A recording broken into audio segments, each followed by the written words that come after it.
Hello, hello. Here we are again, coming to you from Broadcasting Alpha on 44 different platforms around the world. And we're going to have some fun again tonight because I have a great guest with us, one that has looked into the universe and find some of the questions and answers that we want to know about. And my name is Aage, and I'm the host tonight. My co host Nori is busy on a project and she can't be there with us, but we will catch her probably next time. Anyway, I also want to give a shout out to the people over at Conscious Awakening Network. Uh, go visit those guys because they got close to 50 shows on that platform, and we are also streaming live over there. And those shows, they are all the things that we need to know about. So go visit them at that is at the Conscious Awakening Network.org. The Conscious Awakening Network.org. And well, if you're watching on YouTube, that's the place to be because that's where we can watch the chat room, and you can comment in there and you can talk to each other, and we may be able to answer some of your questions. And that's the place to be because a lot of the other platforms, they don't have chat rooms, or there's just even voice, so it's hard to say what's going on over there. And also, if you want to get a hold of Nori and myself, go to broadcastteamalpha.com and send us a message from there. There's a contact place. Send us a message and we'll get the message and we'll get back to you. And also, I wanted to let you know that Nori and I have created a spiritual think tank that we do incredible things with. It seems like we're creating out of seemingly nothing sometimes. It just shows up. And that could be healings, that could be monetary gains, windfalls. When people are in trouble, they get themselves out of trouble. So things happen that normally science cannot explain. So if you want to be part of that, send us an email to themastermindconnection@gmail.com, and we'll send you some information and a link to come and join us and have a look. And now I want to introduce the guest to you. We have Aaron Kuhn with us. And for those of you that want to, surf the internet while you are listening, here's a website where you can see him, and that is journeytotruth.online. Journeytotruth.online. And you'll find him there. And also, if you want to look at the books that he's got out, go to Amazon and put his name in there, and it'll come up. And I wanted to talk about maybe just a little bit about that last book that he's got out in the very beginning, and then we're going to get into some really interesting things. Now, Aaron is an author, and the last book is called Walking to the Infinite Universe. It's on Amazon. And he's also a podcaster and a researcher and a co host on Journey to Truth podcast. He has, or he was a devout Christian until he was about 25 when he started researching in alternative documents and books by David Icke, Jordan Maxwell, Dolores Cannon, Gregg Braden, and others. And that's usually what happens when you start following and reading what these people have talked about. Things happen. We wake up. And that's why we will have a little fun tonight, because we're going to talk about what is all this stuff that we see around us? What are we? Is all these things around us and how we fit into it, is that just a holographically projected computer program that we are playing in? Well, we're going to find out a little more about that, because there is actually a science behind all this. But when it comes to those questions, I'm really interested in finding out who's sitting at the computer. That would be a good one. So, hey, welcome to the show, Aaron. Thank you so much, Aage. It's great to be here. It's a pleasure. Yeah, Thank you. this is going to be fun. Yeah, Uh, it's going to be a blast. Yeah. when I looked at Amazon, I looked at your the write-ups that people did on it, and also what's in the book. I looked at that and I says, man, he sounds like me. So I want you to talk. I Right. want to talk about this book just for a little bit before we get into the meat of the universe. Yeah. Yeah. You're like, hey, did I write this book or did he write this Yeah, book? there we go. Because I have your book, by the way, and it's phenomenal. And I wasn't like trying to emulate your book at all or anything. But then when I went and looked at your book after I had written that whole description, I was like, oh man, that your book is very similar to my book. I had that thought too, actually. So Yeah, yeah, I think we're very, we have a very similar thought process. we got a few So, things in common. yeah, a lot of things in common for sure. So yeah, Yeah. my new book I just released uh barely over a week ago. It's called Waking to the Infinite Universe. It's available on Amazon, and yeah, so I'll just read real quick the back of the book, which talks about what it's about. So, this book's the journey of discovering the truth of life and the universe. Are we alone in the universe? Are extraterrestrials and UFOs real? Do other dimensions exist? Are there beings in other dimensions? Are we more than just a physical body? What happens after we die? Is there divine intelligence behind our reality? Is the universe conscious? Are we all one and connected to everything? Are our inner world and outer world connected? Is a great shift happening on the planet? Is there a control system attempting to keep humanity and these truths suppressed? So, Mm-hmm. essentially, the book is an attempt at exploring and answering all of those Yeah. questions, and it's all in there. Mm-hmm. But you can only put so much in one book, so Yeah. I do the best I can, and I go deeper into certain topics than Well, others. that But I try to cover, I try to show how it all connects and the yeah, general nature of reality and how it all fits in, how those pieces all fit yeah, in. So, and that tells me that there needs to be another one. yeah, exactly. There will be another Yeah. one. Yeah. Absolutely. I want to ask you first. I mentioned in the introduction here that what is this thing around us? We have heard about the simulation. And there are scientists coming out now and saying that the numbers and the equations that we see on the blackboard using the formulas of quantum mechanics show us that there is a 93% chance that we are in a simulation. Now Yeah. that's heavy. That's a heavy number. Yeah. What do you Yeah. think? What is this thing and how did it come about? Yeah, that's a fantastic question.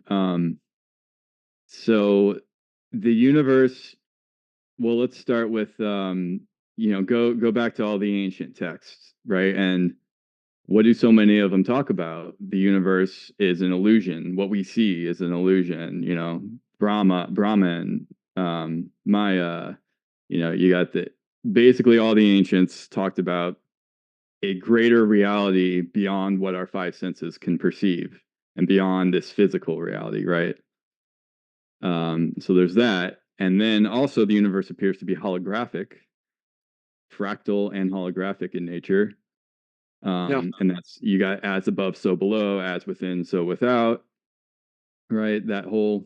So it appears that everything that you can perceive on the smallest level will be mirrored on the biggest level, the micro and the macro, and then there's the whole, law of attraction and manifestation, like the universe being conscious and we're affecting it with our consciousness.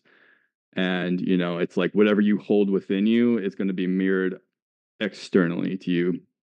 But then it's like, it appears to be externally, but is there really an external? Because it's like you start getting into all these deeper questions of like, well, what is reality? Like in the Matrix, when Morpheus says, is reality simply what you can perceive with your mind, what you can touch, smell, taste, see, and hear? Is that all reality is, or is it something more? Because your brain is a interpreter of reality. It's a receiver. So your brain is receiving information and data and then interpreting it, and then that's forming the image in your mind. That's forming what you're sensing. But that can be changed, right?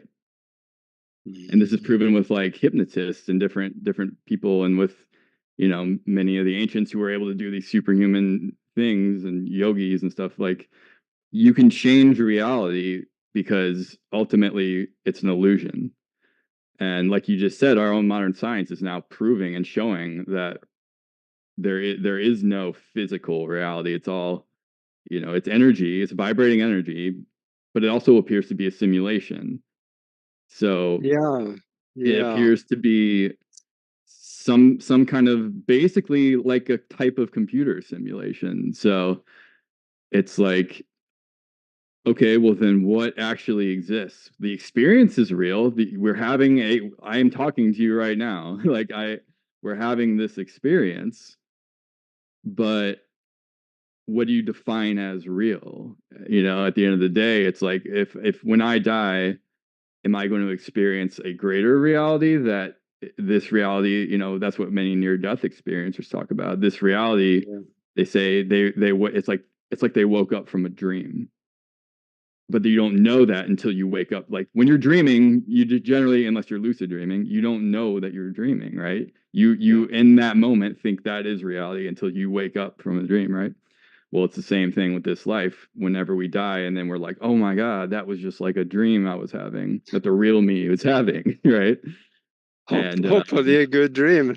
hopefully well, that's just it. And then you realize you are in control of whether it's a good dream or a bad dream.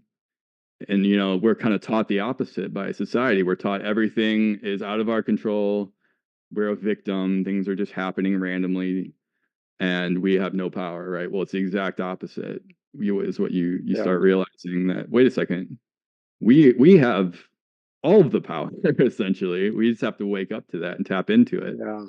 And then we can change this dream from a nightmare or a bad one to an amazing one.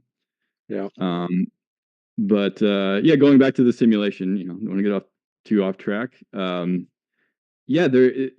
our modern science even is starting to see, they're saying that it seems like there's a code. They're seeing like this code underlying reality, and the quantum physics is starting to show like there's this underlying computer-like code and energetic structure to reality that seems to be conscious, and our consciousness seems to be able to affect it and interact with it. And the thing about what you just said there, that is the real thing, because there is this physicist, called James Gates. He says that when we look deep in the equations explaining the fabric of space, we find computer language. We didn't put it there, but it just shows up. And if there's computer language in the fabric of space, there's got to be a computer somewhere. Right. So then again, who's sitting at the computer? Right. Or maybe it's not even a physical, because we think of a computer as being a physical object. It could be something else entirely. It might not be physical at all, but it's still operating the same way as a. It's similar to a computer, but it's a consciousness computer. And the only way it can express itself in the physical reality is using what is familiar to us, and that is computer language. Exactly. And yeah, so essentially our physical body is like a computer within the greater computer, right? So Yeah. our body is a computer, is a smaller computer within the greater computer that can be programmed. What is our DNA if it's not programming, right? That's what our DNA is, like antennas that's picking Yeah. up the, consciousness energy, but it's depending on what's turned on and off. That's the programs of the computer, and you can Yeah. switch those on and off, and that's what's going to determine what you experience. And Yeah. there's, there was a hypnotist who, he I can't remember his name, but it's in the book, The Holographic Universe by Michael Talbot, which is an amazing book, by the way. If you haven't read it, I highly suggest everyone read that book. And in that book, he talks about a hypnotist who proved that you can program somebody, and their what they see will change, including seeing through physical matter. So he took a watch and he put it. You probably heard this. He put it behind. It was his daughter, if I remember correctly, and there was an inscription on the back of the watch behind his daughter, and the man could not only see the watch, but he read the tiny inscription on the back of the watch that was behind his daughter, because the hypnotist was able to put that programming Yep. in his mind. So it changed what his mind was decoding. So his mind stopped decoding his daughter, and it decoded what was behind only. Mm-hmm. So physical matter is not what we think. There is no solidity. It's just being decoded as solidity. But you can change that, and everything we see is just energy vibrating at different rates, essentially, and it's just programs. It's think of a video game or a computer game. It's like like a 3D world one. It's like everything looks very solid, right? And you're bumping into stuff, but all you got to do is go into the programming and change it, and all that changes, right? Mm-hmm. So it's all just programming that's producing an illusion. Well, why isn't physical reality? Why would it be any different, right? Yeah. Especially what we just talked about. So that's this. It's the same thing. It's just we're basically, it's like a really realistic virtual reality game that we're living. So Yeah. like I'm playing the character Aaron Kuhn, you're playing Aage Nost, like, Yeah. but the real us is not that. This is just like an avatar that we're currently experiencing. The real us is somewhere much greater, is the consciousness that this body is picking up on, and I've formed a personality, and I have a name, and everything else. Yeah. um Yeah. yeah. And what you're talking about, though, that the hypnotist that you were talking about, uh, I'm a hypnotist too, and I'll tell you that is real. If you can Hmm. get them down into deep theta brainwave pattern, you can Hmm. alter the reality in them and around them. Yeah. And it is sounds so ridiculous. You can Yeah. have them. You can actually tell them that there's a can of beer sitting on the table in front of them. Hmm. They will see that can of beer, and then Yep. you tell them to drink it, and And they will drink it, and they will you're like, actually feel the can in their hand. yeah. The cold, uh they feel the cold can. This there is was one where so, it was, they were holding an onion, and he told him it was an apple, and he yeah. took a bite out of the onion, and he's like, oh yeah, that's great. It's like he was Uh-huh. tasting an apple, he was seeing an apple, like you just said, Mhm. like completely Yeah. changed his experience. Yeah, that's how it works. So that is the amazing stuff that can happen by hypnosis. In fact, Hmm. my co-host Nori here does something that I haven't seen anybody else do, and that is take people, put them down into a hypnotic state, and then take them forward in time to meet themselves and have a discussion with themselves. maybe ask advice, because Yeah. hopefully you're a little smarter, 2 years from now than you are today. Right. Right. This is very possible, and it sounds ridiculous, but it does happen. Absolutely. Yeah. Absolutely. And That goes then, right back to the artificially created reality that we think we are living in, mhm, because she creates a new reality with you in it, in two places in the future, yeah. and you're living that reality at the time. Yep. Go ahead. And we're experiencing space and time, or it's all actually all one thing, space time. Yeah. And we think, we're having that experience, but it's just an experience. It's kind of like a program. So Hmm. space doesn't exist and time doesn't exist. We're decoding it and we're experiencing it, but it actually ultimately doesn't exist. Yeah. And this is why you can time travel. You can, travel very faster than the speed of light. And that's why ETs and different star civilizations, that are at a certain level of advancement are constantly time traveling and doing things that we think is impossible because we haven't reached that level of advancement yet. Well, there's hidden things that that's a whole other Yeah. story. Yeah. Hidden from most of the public, the world, but that's a different topic. Yeah. But yeah, and then you look at what like Einstein said: reality is an illusion, albeit a persistent one. Yeah. Um, he said spooky action at a distance with quantum physics. Quantum physics proves, I mean, that Yeah. there's. It's like, wait a second. They did an experiment. Here, let me look. I wrote about this in my book. So they did an experiment where they had a particle and Is a um, photon? I believe it was a photon, Yeah. if I can find it here. Yeah. So, well, there's the double slit experiment, which I talk about, which Yes. proves, yeah, the wave particle duality, where nothing, until you perceive something, it's exists as a field of possibility until you lock it in. So there you go, computer program, because a computer, the computer program is not all the data on the disk or on the whole program, but it's only decoding a tiny bit at a time. Well, there you go. I mean, the double slit experiment proves that that's what's going on here. Yeah.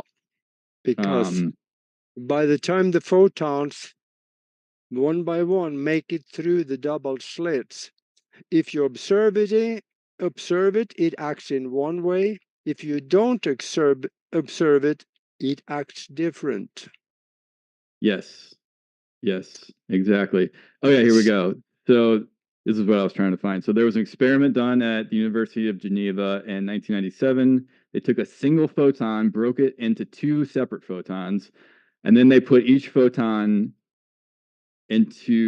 they put both photons into a chamber and had fiber optic cables that sent each photon 7 miles away in opposite directions. So they were 14 miles apart. Yeah. And they would manipulate one of those photons, and at the exact same time they manipulated one of the photons, the other photon would do the exact same thing with zero time lag, instantaneously. It would whatever they manipulated it to do, the other one would do. So they were quantumly entangled, and that proves that Yeah. there's They a lot were. more They. going on here Yeah. than Yeah. meets the eye. They were still connected, even though they were Hmm. 14 miles apart. And I know the Exactly. naysayers will say, yeah, sure, how do they get message? That takes a little time. No, they used atomic clocks to Hmm. time it. And that Yeah. was down to 1 trillionth of a second accuracy. Right. So, Zero. It was yeah, exactly the same time. Right. yeah. 14 miles apart. So So, that proves it too.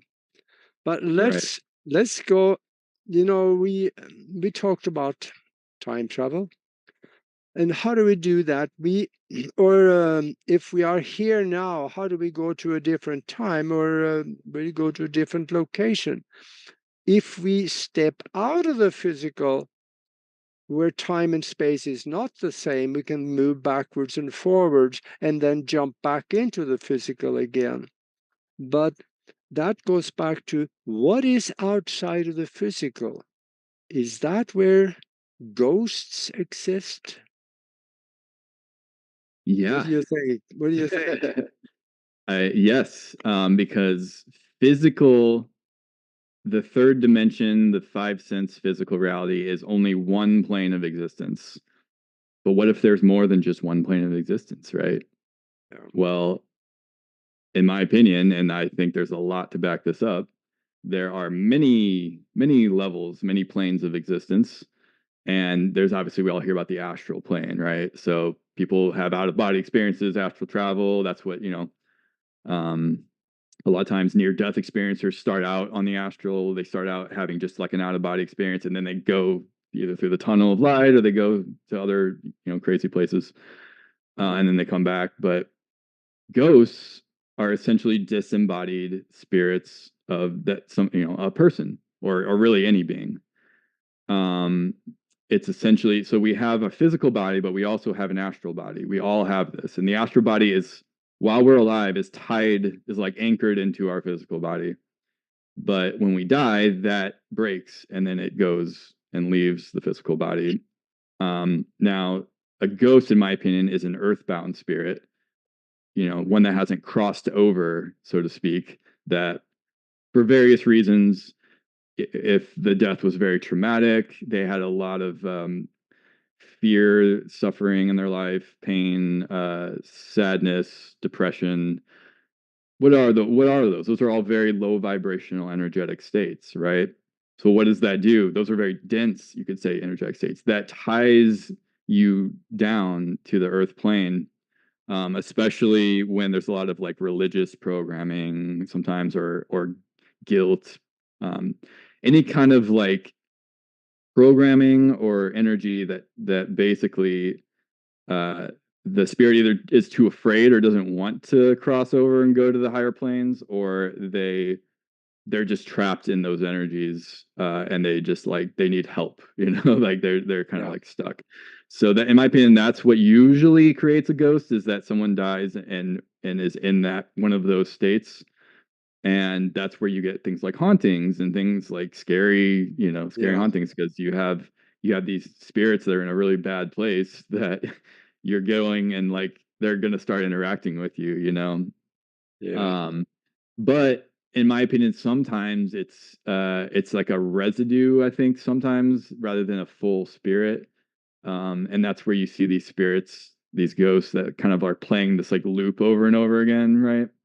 Well, in my opinion, that's almost like an energetic imprint, that like part of the energy of that person is still here on Earth, that is like playing out this loop from their life.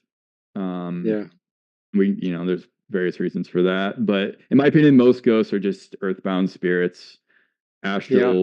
astral, energetic. You could call that the energy body of that person that gets stuck on the earth plane. Yeah. And I you can cross them over. There's many people that do this work. I know my good friend Laura Van Tyne crosses over spirits all the time. She does this constantly, helps them cross yeah. over. So Now, in my experience is that most of them are probably earthbound spirits, but those are the spirits of people that had no or very little spiritual knowledge beforehand. They walk mhm. around their physical life all their life knowing that when I die there is nothing. Well, Yeah, then they blackness, die and nothing. they say, wait a minute, where's my V8? I'm wrong. Now what do I do? So You're these right. are the atheists that has no spiritual knowledge. They don't know what to do. So They're confused and yeah, lost. Yeah. when the astro traveler get out there and they see you, they come, they ask questions, they want to know, they're needy. And I would say in the Hmm. beginning of, and if you start practicing astral travel, don't mess with them because they are so needy they will follow you home sometimes, and you could Attached end to up. you. Yeah, they do, and Yeah. that not necessarily good. You can educate them. You can tell them, hey, you don't belong here. Go on home, find a light, or use the spiritual telephone. Think of your mom and tell her to come and get you if she Yeah. has passed on.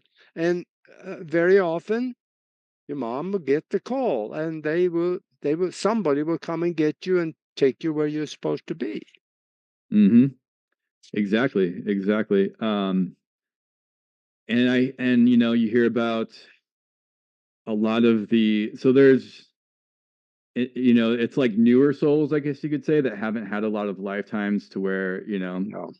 they, like you said, they are kind of like lost. They're Yeah, they're they newbies. haven't they're newbies. They're newbies. They haven't matured enough to realize, like, oh, this is just one lifetime, and I'm gonna have many more, and I'm not this body, and you go Yeah. elsewhere, and you die, and it's like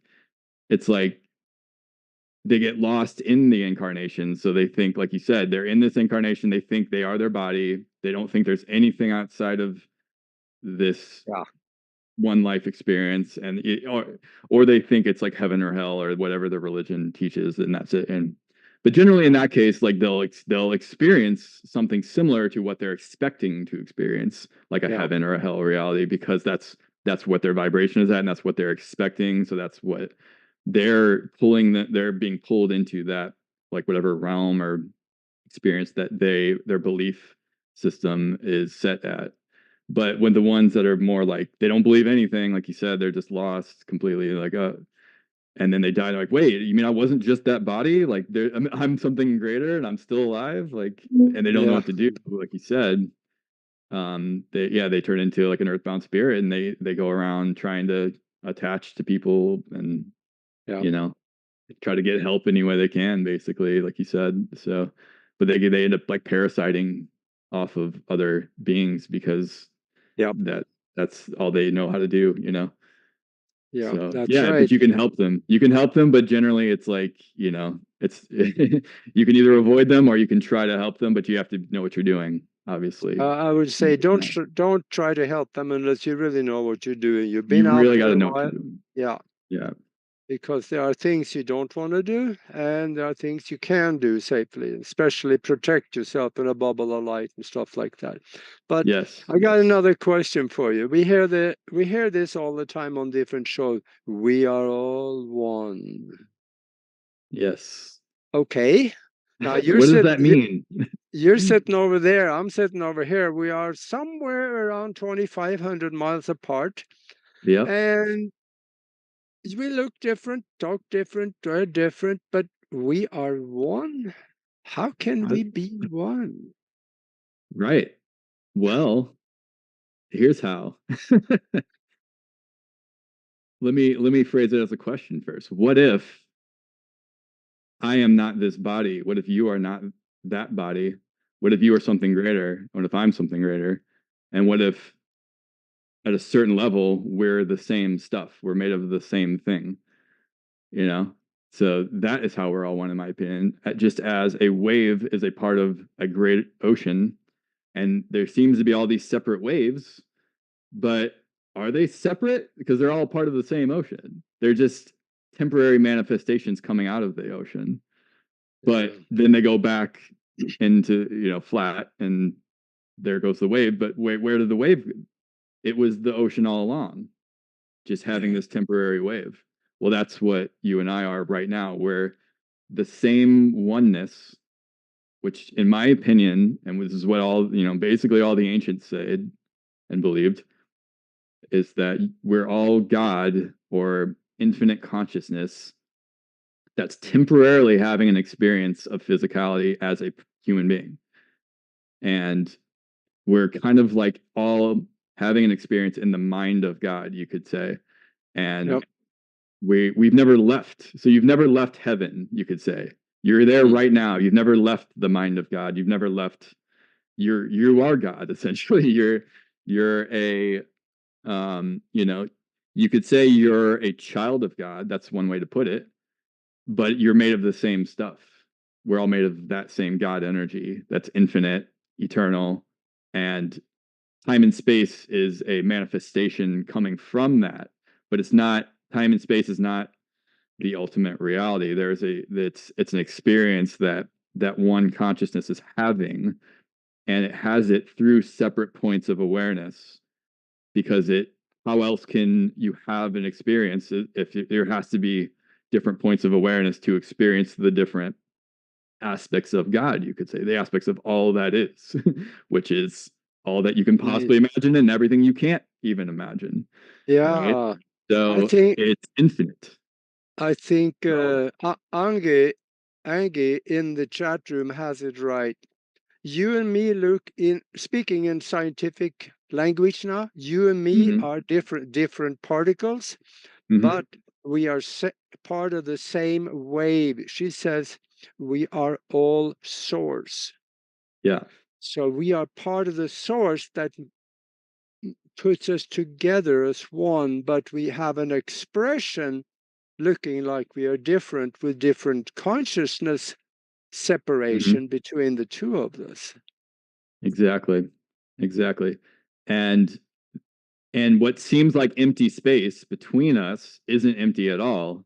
And everything, and the field, you hear people call it the field or the divine matrix, as Gregg Braden calls it, or Indra's net in the ancient Buddhist texts, or all these things. They're all describing the same field, God field matrix, whatever term you want to call it, that encompasses everything, and it's all everything is manifesting from that field, but it's not. There's no disconnection. We're all connected within that field. So that means anything you do to one part of the field is going to affect the whole. So anything I do to you is actually, I'm doing it to myself, essentially. And that's why karma exists. That's why karma exists, because you can't affect something else without it affecting you, because you are a part of, just like, okay, if we're both in a swimming pool and I poison just one, I'm just going to poison this one area of the pool, it's going to poison the whole thing. And then you drink part of that water. Oh, it's okay, because it was way over there that I put the poison in. Yeah. Doesn't matter. It's all connected. It poisons the whole thing, right? So that's how karma works, and that's how everything affects everything else. We're all affecting everyone, each other, and we're all affecting everything around us in various ways. And that's why just by you being here on this planet, you don't even have to do anything. Your energy just being here is affecting the whole planet, right? And then everyone you come in contact with, we have then our auric field, the torus field of localized energy, that is then even further, more strongly affecting, more rapidly, you could say, affecting the people around us. So what do you think the whole 6 feet apart thing was with the whole pandemic recently? Why you think they just randomly came up with that number, 6 feet apart? No. You know why they came up with that? Because that's generally how far our field extends outside of us, our auric field. Yeah. And they wanted everyone to be separate, so we're not, they got to slow down the ascension and the awakening, right? They're like, oh yeah, 6 feet apart. Yeah. And don't go outside, don't get out in the sun and nature. They told you everything wrong to do, basically, for your health. Aage mentioned source. Is that the same thing, in your opinion, as people call God? Yes. Yeah. Different term, same thing. And this is where, the word God has been, obviously it's used by religions, especially Christianity, and it's been bastardized, in my opinion. And depending on who you talk to, that word means a completely different thing. And many people think God is basically a person who's judgmental somewhere in the sky sometimes, that's going to punish you for doing the wrong things. And he's just like this super judgmental, especially guy with a big gray beard. Especially those 10 things. Oh, he get really pissed if you if you break one of those 10 things that he told you not to, then you're in trouble. Then you're going downstairs in the basement, you're going next to the furnace. Right. You're gonna go to that really hot place for a long time. The word God has been totally misrepresented and misunderstood, because the source of the word God comes out of the Sumerian tablets. It was in the Sumerian language, God. That means great leader. So when the Anunnaki told the people they made, we are your God, they said, we are your great leader. Great leader. So I have no problem with that. Mhm. Great leaders I can understand, but not something I should crawl on my hands and knees and no. Pray Authoritative to. Yeah. figure that is judging you. Right. Exactly. And then you look at, so, you know, Yeshua, which is what his real name was, not Jesus, but you know him as Jesus. There was no Joshua. J. There's no J in the Josh. Hebrew language, so his name couldn't have been Jesus. Yeah, and But you Joshua can call. ben Halachme. Yes, there you go. There you go. So, his teachings have been distorted and bastardized. In my opinion, my research and everything I know, he did not teach that he was a savior. He did not teach that you're going to go to some place for all eternity if you don't believe in him or believe the right things or do the right things. No, that's all, the Roman Catholic Church, when Rome kind of like usurped the Christian movement because it was a threat. They had to like, okay, we got all these pagans and we got these Christians that are a threat. We gotta create our own church. So we're gonna call it the Catholic, which means universal. That's what Catholic means. We're gonna create the universal church that you know, everyone has to do. So, all right, let's decide now what goes into the Bible. So the Council of Nicaea we hear about, they basically pick and chose what books that they wanted to include in the Bible. Well, what do they leave out? The Book of Thomas, Mary Magdalene, Enoch, Judas, all the books that when you look at what's in those books, it's all the really empowering information about your divine nature, that you are God, basically, is what it's saying. And even, some stuff slipped through the cracks that you read even in our modern day Bible.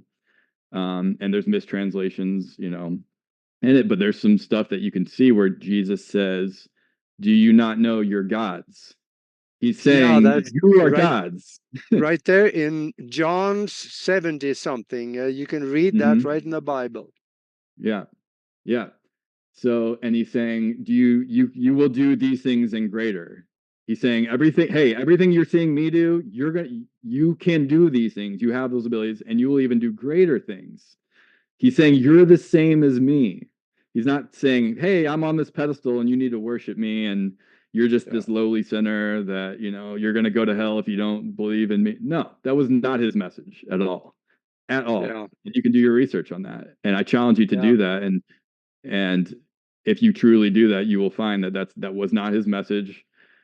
Even the word hell is even a mistranslation in the Bible. It's not even what we're taught it means, is not even what any of the words that get translated as hell meant. And I talk about that in my book. Even God, the word God gets mistranslated, like Elohim, which should be translated closer to the shining ones, or it's a plural word that means plural beings, and somehow it gets translated as God. That doesn't make any sense. Well, to me, it sounds a lot more like extraterrestrials or higher dimensional beings that came from the heavens to Earth, made man in their image. And you could say, oh, well, they're talking about the Anunnaki. I mean, clearly they're talking about extraterrestrials, in my opinion, with Elohim. And hell, it's like, yeah, there are hell realms, but you're only going to experience that if you're a match to that frequency. So the teaching shouldn't be believe in a savior external to you to save you from hell. It should be you're your own savior, and you need to raise your frequency so that you will experience a match to whatever your frequency is at. So if you're staying in these low vibrational, if you're depressed and angry and in hatred and all these low vibrational states, well, guess what you're a match to?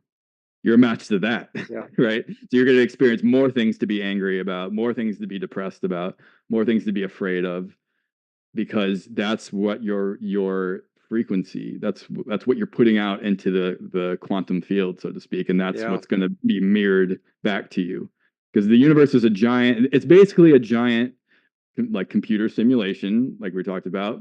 You could think of it as a giant self-aware, almost like a video game or game where it's like you're going to keep going through the same level if you don't get the lesson, right? You're going to keep experiencing the same things or whatever you're a match to, because that's what you need to wake you up to get it, right? And to learn that lesson. And Dolores Cannon talked about this. She's like, whatever, lesson you need to learn, the universe is going to keep giving you that lesson until you get it and learn the lesson. You're not getting, there's no bypassing, there's no spiritual bypassing your way to enlightenment or to some greater reality. Like, a lot of people, it's like they're living this physical life, but all they want to do is escape this physical life their whole life. And it's like, well, you didn't come here to escape here. That doesn't make any sense. You came here for a reason. Your soul chose to be here, in my opinion. You chose to be, you wanted to be here. And there's a reason for that. And it's for your own growth, and it's for you helping others, serving others as well. And you're not going to be able to bypass your way out of that, like some magic formula, or like, oh, if I just go through these motions and do this and that, then I can just escape here and I don't have to deal with this horrible reality. It's like, well, no, you master this reality by mastering it, like not by escaping it. So you gotta experience what it's like to feel all these emotions and to be hurt by somebody or to be whatever, so that you can transmute that and you can learn those lessons of what that is teaching you, what those seemingly negative experiences are teaching you.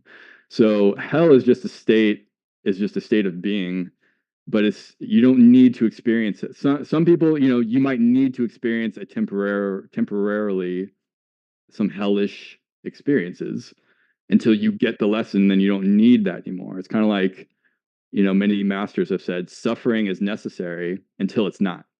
Right? So it's only necessary until you awaken to a point, and then you don't need to suffer. You don't need that lesson anymore. But it's really not necessary at all, Yeah. I think also we come here for one of those things you mentioned is to learn love. And if we are living our life right now, hating what we do, we hate the job, we're not happy in our marriage, or there's all kinds of shit going on. Go down the list. Yeah. The only way that you probably can avoid coming back and doing that over again is to learn love and forgiveness. Yes. And you got to change your thinking. Otherwise, you're back. You're gonna keep experiencing it over and over and over till you get it, and that's it. You just said it. Love. It's like love is the ultimate reality. That's what God is. You hear people say God is love. Well, it's like, what does that mean? Well, let's think of it. So God is infinite energy, infinite conscious energy that we all at our true level, at the truest level, are that. And we're having a temporary experience.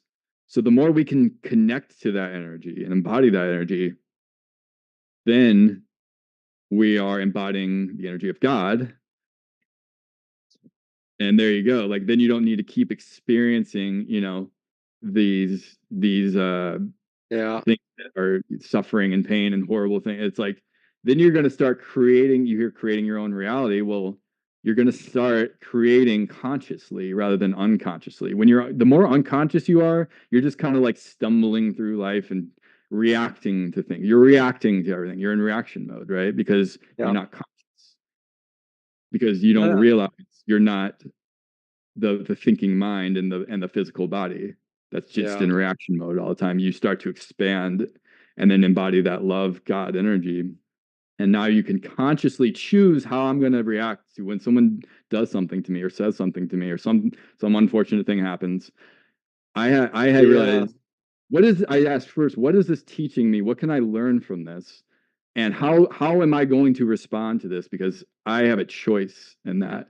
And based on how I choose is going to base what it's going to come after and what I'm going to experience. Yeah. There's a saying out there, and that is that the answer is love. It doesn't matter what the question is. Yes. And exactly. There's something to that. And I have it from a solid authority that God is love.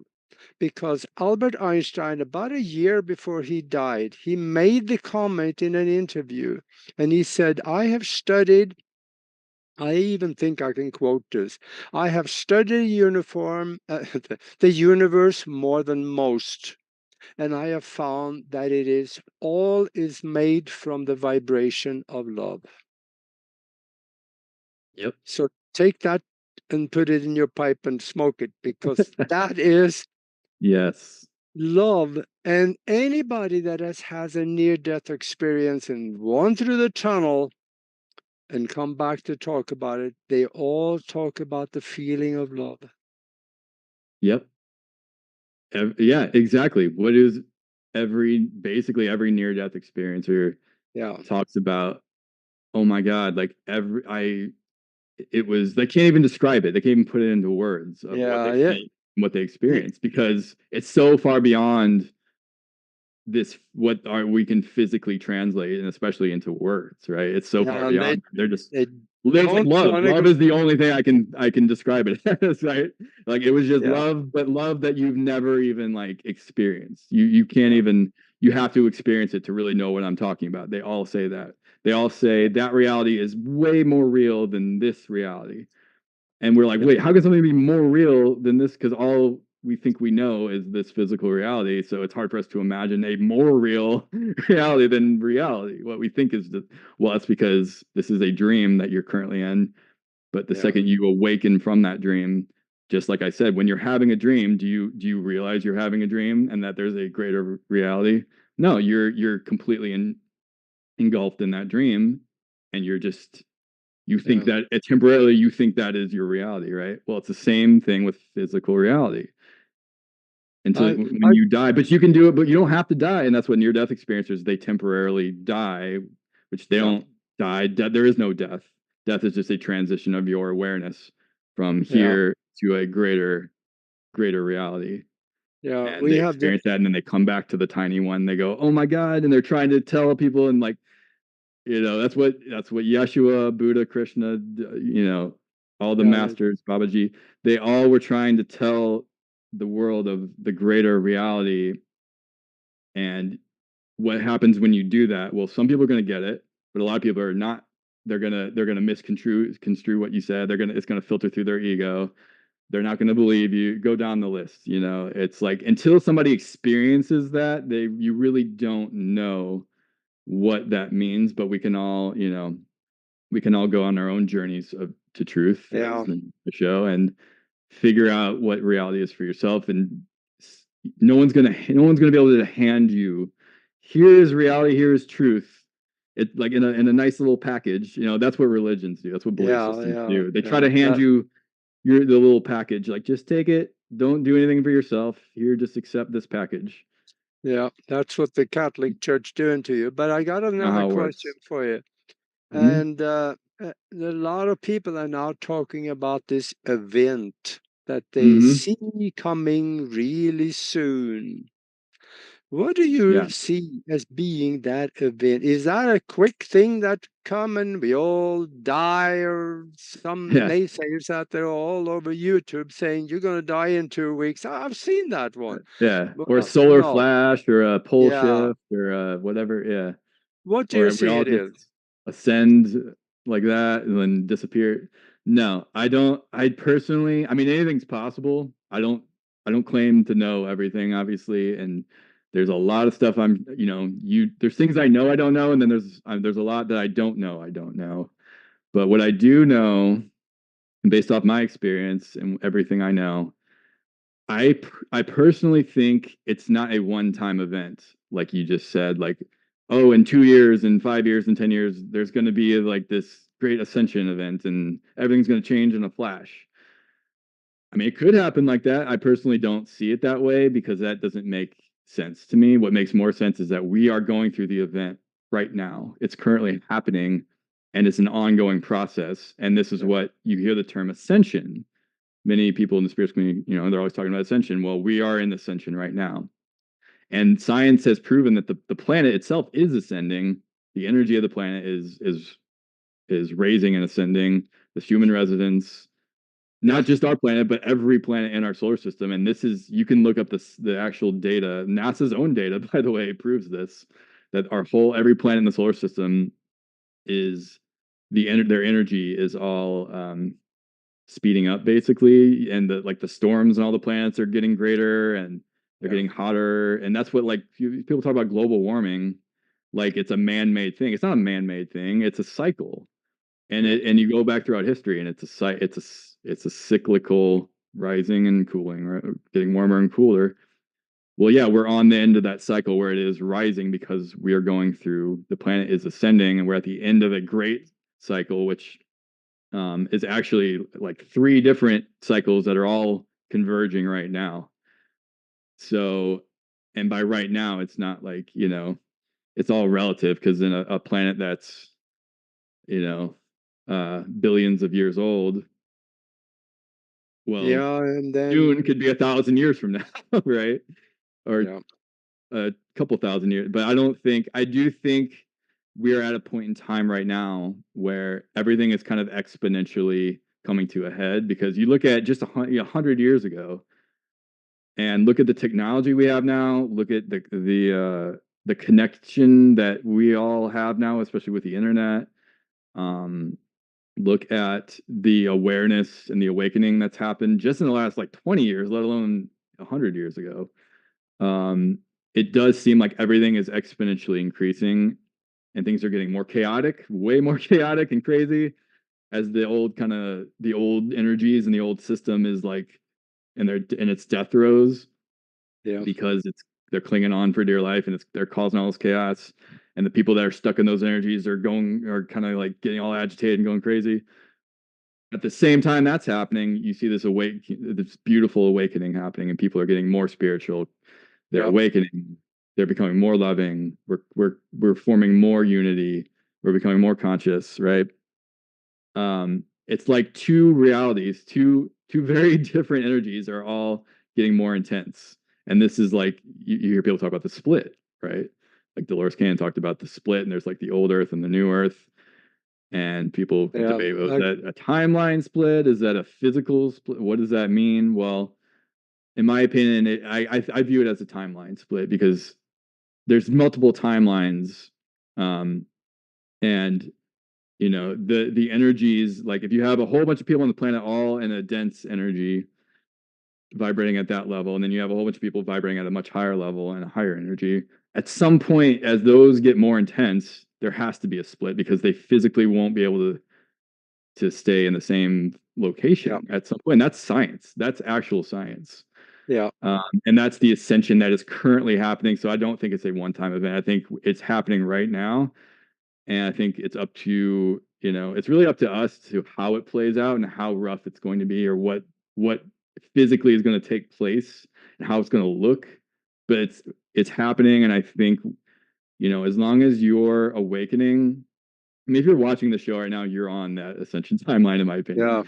If you're interested in any of this stuff and you're watching the show, you're there, Otherwise, you would not be watching this right now. That's right. Listening to this.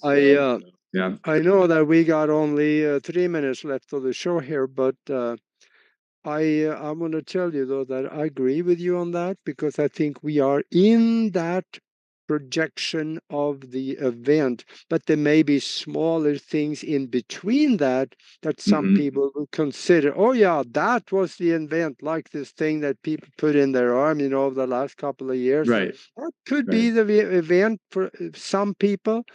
Mm-hmm. And especially if they don't make it, definitely was that event. But right. On the other hand, I think it's going to take a little while to get through this raising of consciousness. And I see that we're getting close here. So talk to the people that joined us late a little bit about that book, that last word book you have. I'll tell you, the title and what's in it, it talks to me. Thank you. Yeah, I just released my first ever book. It's called Waking to the Infinite Universe. It's available on Amazon. For those of you who are watching this on YouTube, this is it right here. And basically everything we just talked about in this show is touched on in this book. And I also touch on UFOs and extraterrestrials, I talk about a lot of different ET experiencers and contactees and their experience. I talk about the divine universe and the conscious universe and the how we're all connected and they're all one, and the science that backs that up and that proves that we are more than this physical reality, that we are a greater consciousness, that essentially we're all the universe or source or God, whatever term you want to call it, experiencing itself through a point of awareness and having a temporary experience as a human being, but that, you know, most of us, in my opinion, all of us have had other experiences. Many of us have had many other incarnations and experiences, and this is just one of those. Yeah. And that the real you is not your body. The real you is an eternal energy that is connected to the infinite energy. There's no separation. So that's why I say you are God. You are that experiencing itself.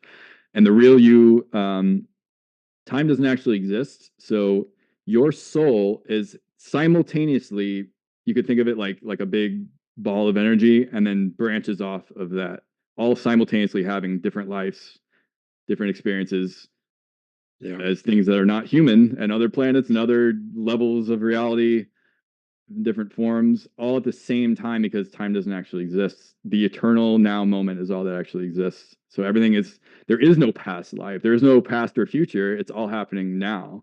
We're just having the linear experience of that. So in my opinion, yeah, what we're talking about, what's going to happen in the future, well, it's already happened, actually. We're just having the experience of, you know, it hasn't happened yet, because from our point of awareness, it hasn't happened yet, but it's actually already happened.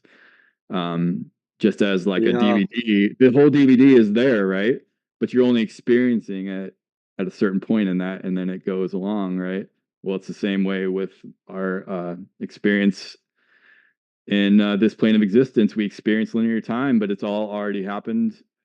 It's all you know, yep. You are basically all that ever has been, ever was, and ever will be, having a conscious temporary experience of itself through a point of awareness. There are scientists coming out and say there's no scientific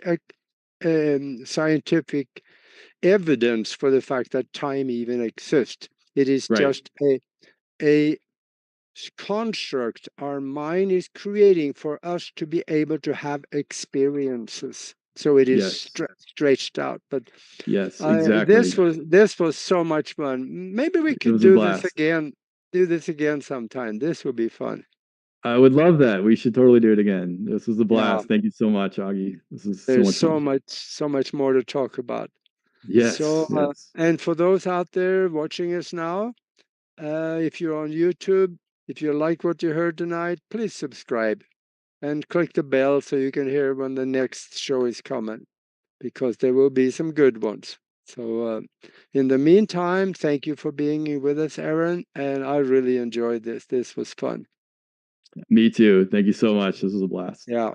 And then until the next show, take care of each other.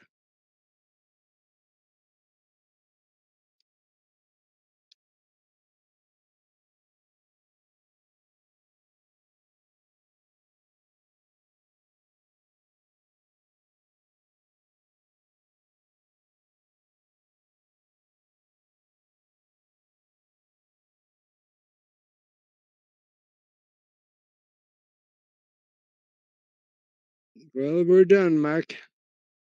Yay. That was so much fun. Thank you so much. That was Well, we'll just get off, and then we will talk to you later. Yeah. Talk to you later. We'll have to do it again sometime. Yeah, let's do that. Yeah. Okay. Thank you. All right. Thank you. Bye. Bye-bye. Bye.